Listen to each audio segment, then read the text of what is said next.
Hello, good afternoon, and welcome to the Midday News on 3FM 92.7. My name is Beatrice Adu. The news is also live on Kasmi 107.1 FM and across the world at 3news.com. Coming up in the next 30 minutes.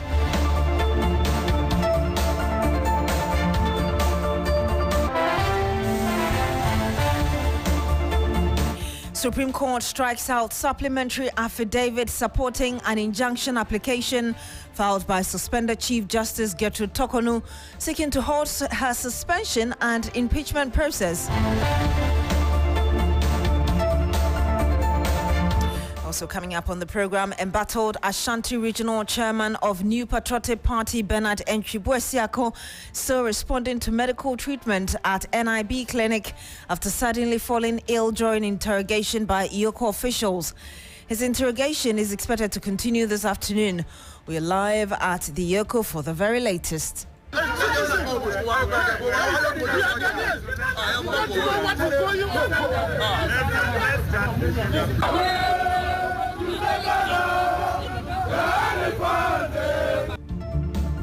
And much later, Media Journal's award-winning journalist Godwin Asidiba uncovers the disturbing rise in the sale and abuse of opioid in a hard-hitting new documentary, Hooked on Red.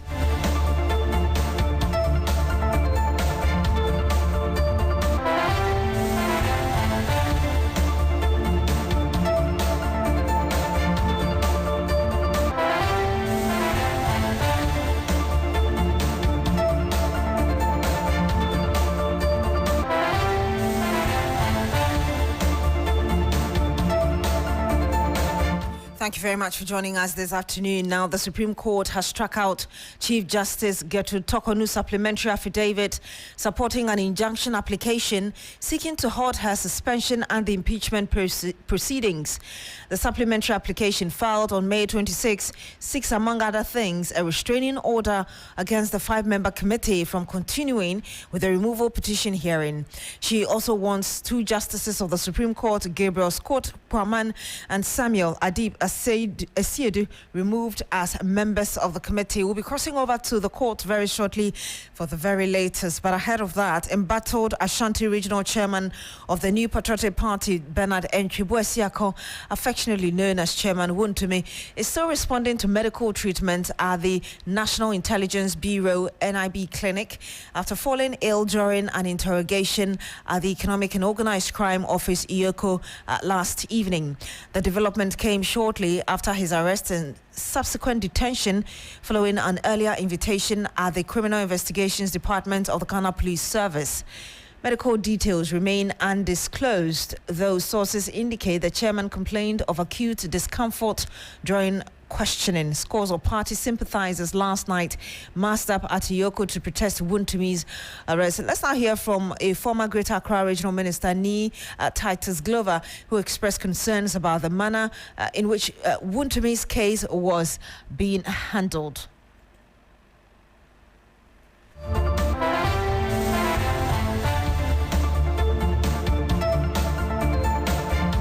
We are not in the dark days. We are not in a revolution. We are in the rule of law. We are guided by the Constitution. So all the media houses, multimedia, TV3, everybody, you've all gone quiet. And these are, please, allow me to flow. Allow me to flow. I'm speaking with a lot of indignation. My heart is bitter. I'm bleeding.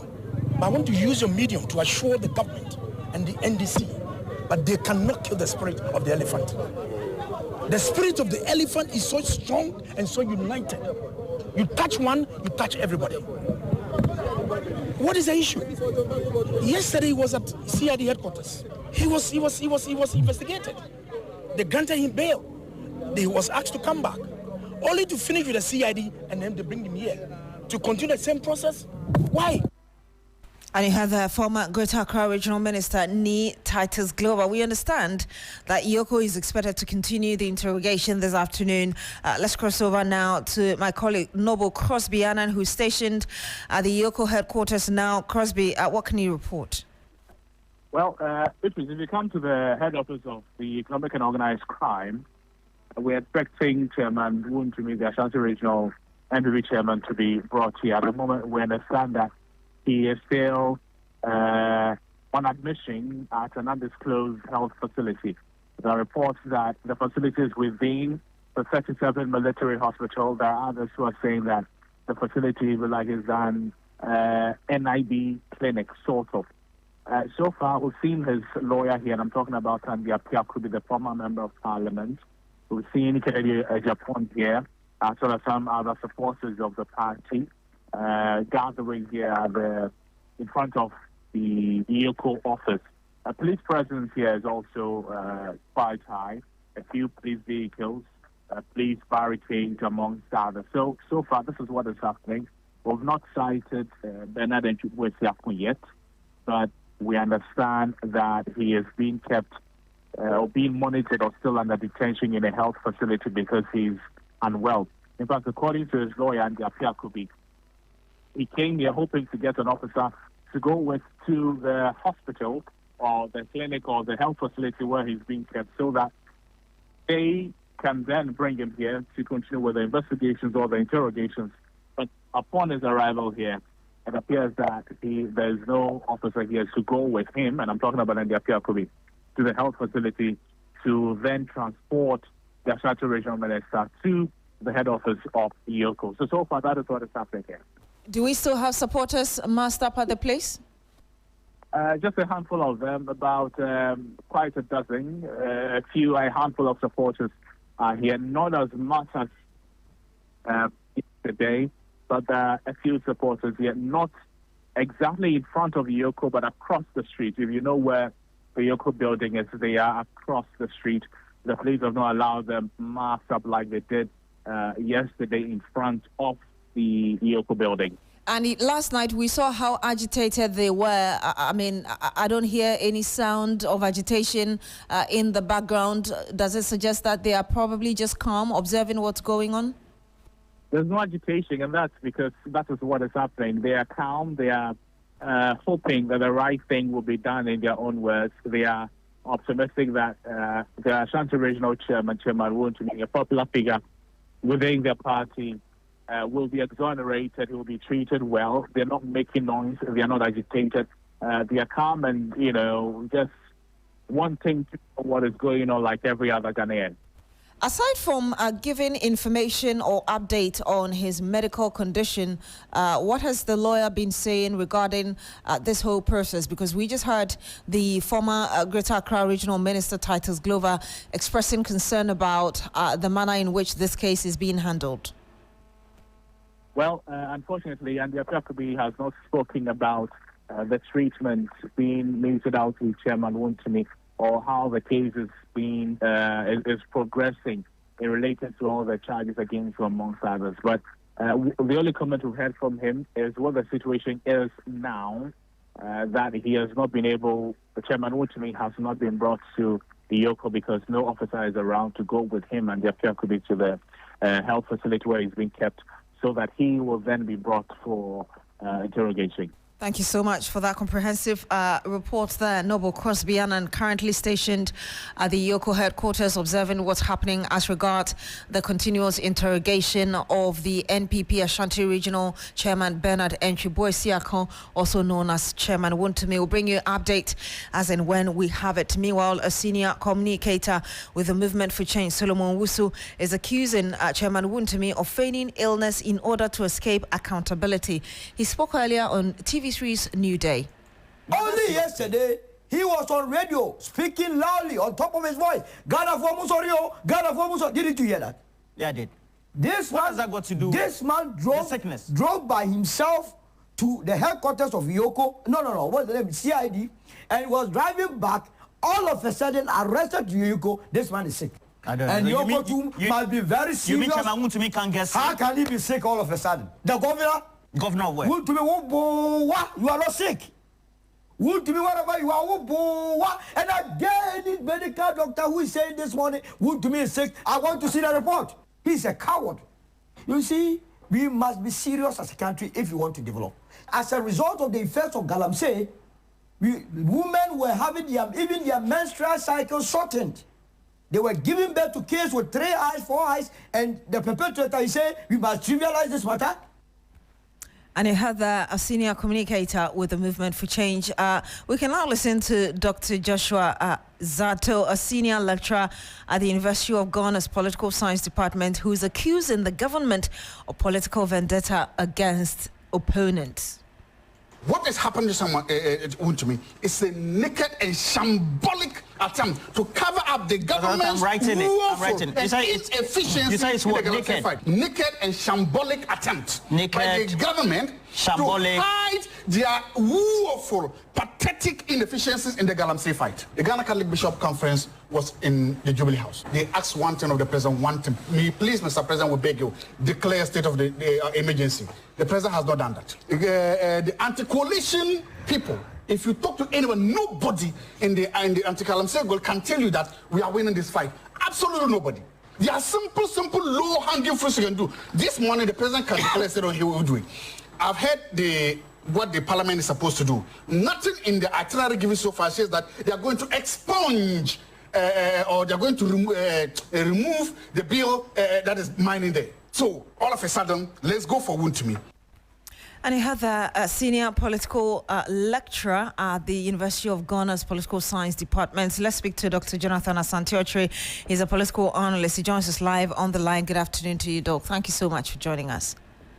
Good afternoon, Beatrice. I want to get your interpretation from where you stand, really, based on what, for instance, we've heard Solomon say earlier, who is with Movement for Change, and now Dr. Zato as well. Both of them having different stance. The other accusing the government of naked and, just using his words, shambolic attempt to, try to intimidate the opponent, and the other also thinking that Chema Wontumi is just lying and being a coward in the face of all of these. Well, Beatrice, let me say once again, good afternoon to yourself and to your good listeners. I think that we cannot hide behind our political clothes to assume that somebody is being witch hunted. The president got elected on account of accountability.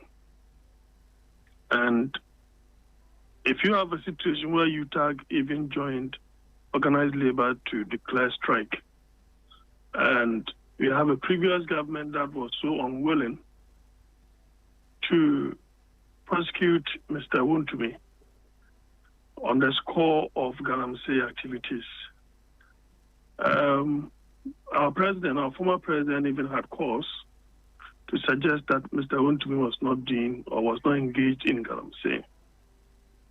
That being said, I'm of the view that we cannot in any way put accountability on the sword of political partisanship.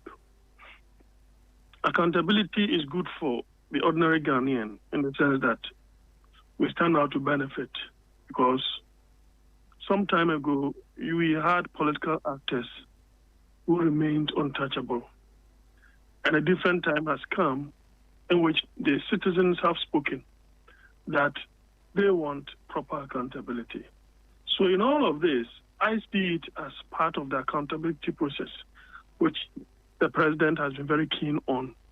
And all the political actors or appointees have equally been warned that if they do certain things untoward, an accountability sword will not only be used on the opposition, but it will also be equally be used on the appointees of the president. And so that is how I see it. As for the idea that Dr. Zato thinks that it is a political vendetta, I think he only gleaned it from Dr. Computer's submission during the morning show.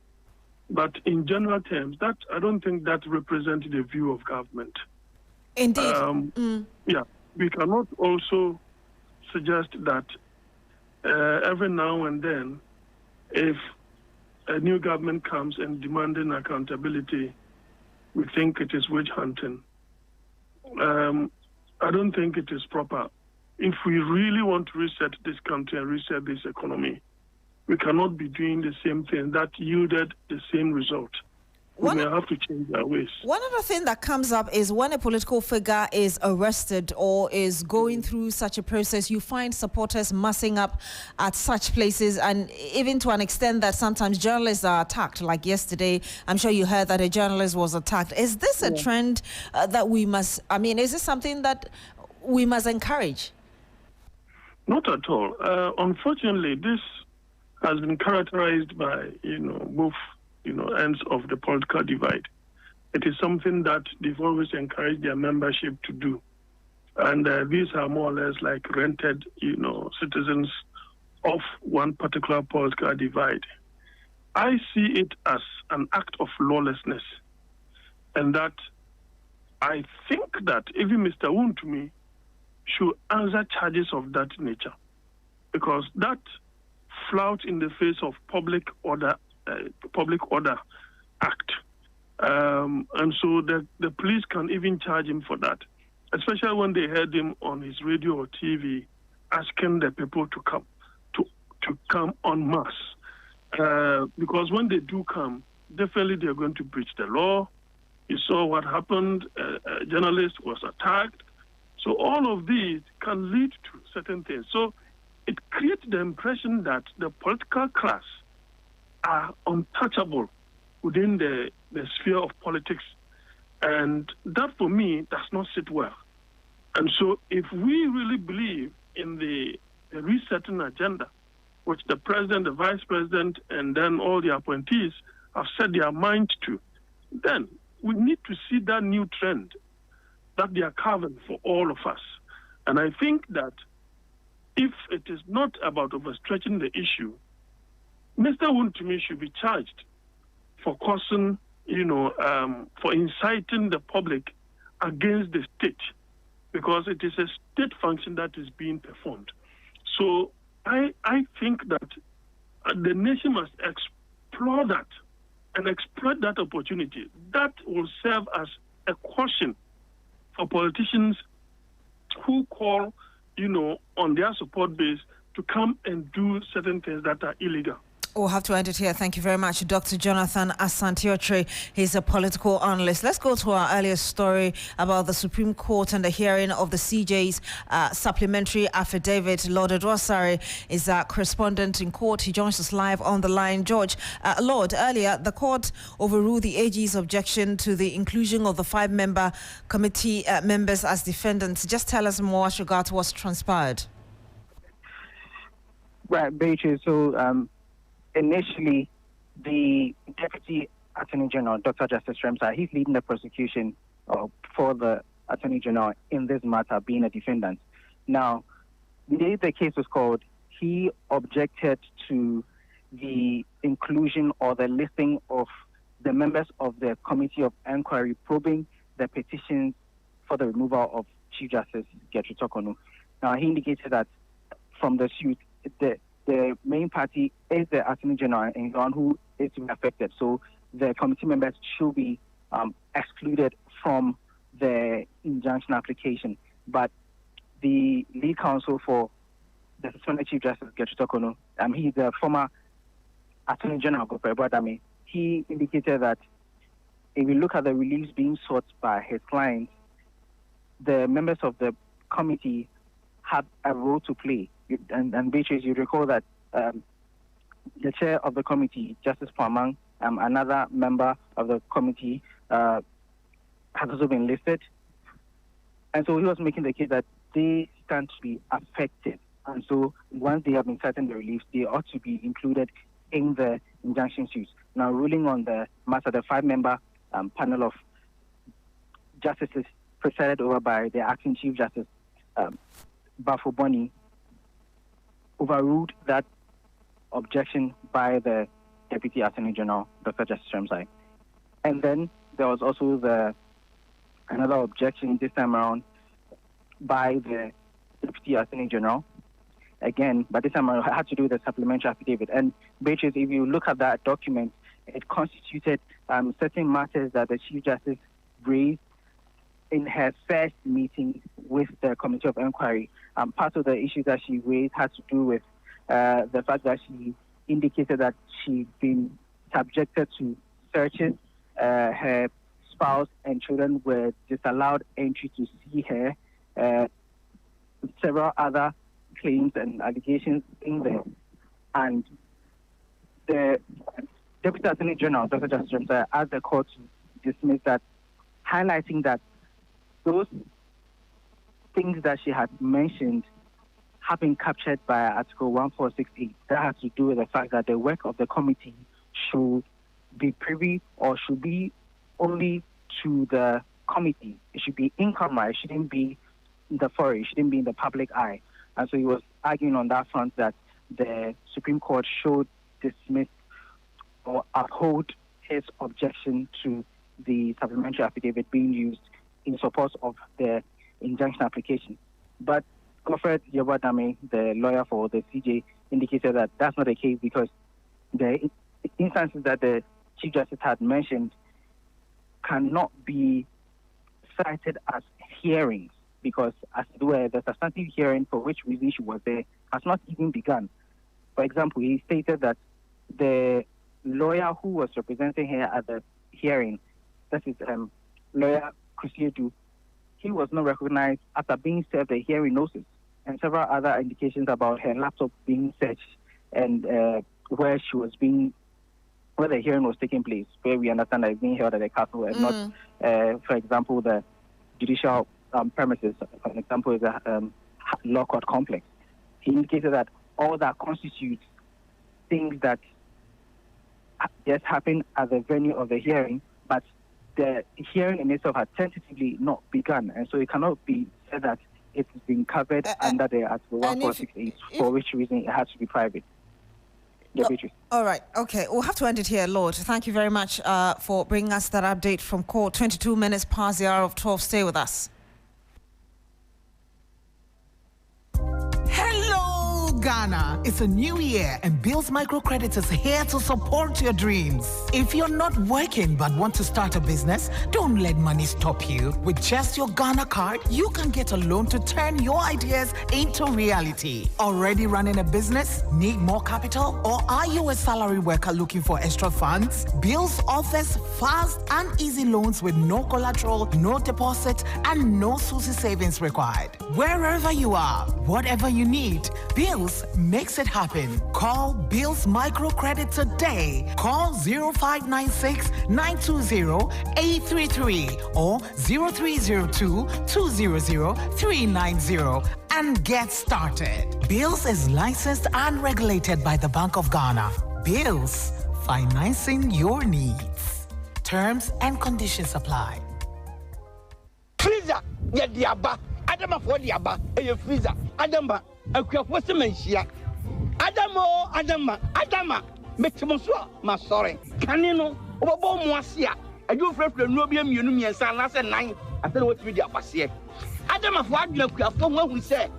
Ye de aduro ba kope. E be chifu ye bia. High technology. Akofo freezer ba. Wenku a. Eno anso benya 15 latest. No hwegum wati ado hwegum. O de basia fu ye bia ni o basia bio. Ekoti se obeti mo no. Na mu ye sure se o mention tasie.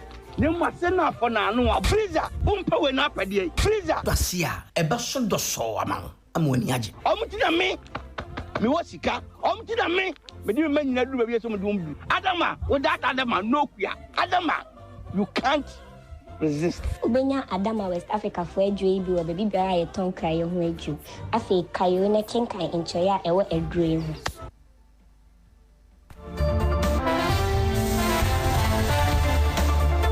You're still here on the Midday News on Sri FM 92.7. Now, Greater Accra Regional Minister Linda Oklu has vowed to investigate explosive allegations that the Forestry Commission's Sakumono Ramsar site manager Thomas Akwa illegally sold portions of the protected wetland and collected money from residents. The pledge follows a tense confrontation between Akwa and property owners on Tuesday. The owners accused him of extorting several sums of money before their unauthorized structures were demolished in a government-sanctioned operation.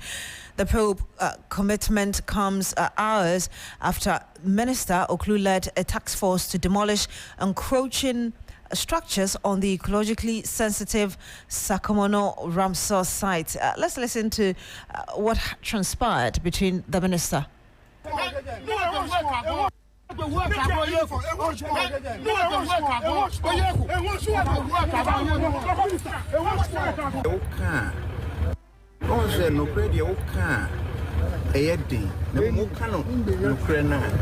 The truth will always stand. I have not taken money from anyone. This world, you don't get everything on silver platter. Sometimes you may have those who will love you and others who will hate you. I am innocent of all these accusations.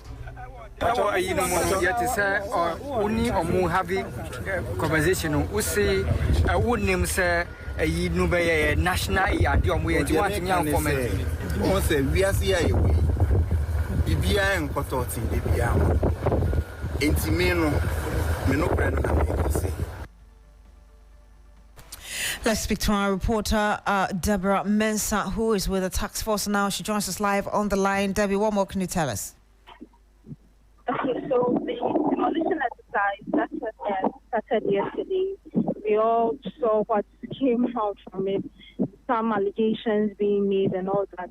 Today, the demolition exercise is continuing. The minister is not here yet, but she is expected to join the demolition exercise. We've spoken to some of the officials who are around. They said they are influenced, but they are not going to lose any human face because there are other humans also being affected by these kind of activities. We all know what happened at Adenta and other areas when it got flooded. Some people even losing their lives. So the exercise is still ongoing effectively. All right, thank you very much, Debbie Mensah. She's our reporter currently monitoring the demolition exercise at the Sakomono Ramsar site. Now, Ghana is battling a new wave of drug abuse, one more dangerous and deeply rooted than ever before. The crisis surrounding the opioid known as Red 225 is spreading fast, devastating lives and communities across the country. In a hard-hitting new documentary, Hooked on Red, we uncover the disturbing rise in the sale and abuse of this powerful substance, now easily accessible even in Ghana's most remote areas. The documentary airs tonight and will be streamed live across all our social media platforms, but here are excerpts.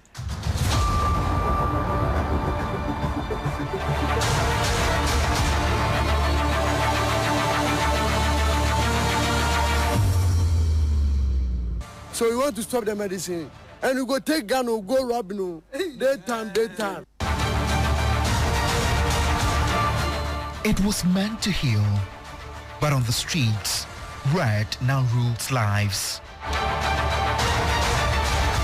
I get them fine. Sometimes I could take some tablets to just feel so hefty to work. From hidden ghettos to forgotten slums, a silent epidemic is eating into the souls of Ghana's youth. We know that it's not good. That's why we do for one side and things. Red 225, a painkiller turned poison. Dreams erased, families broken, futures lost. But behind every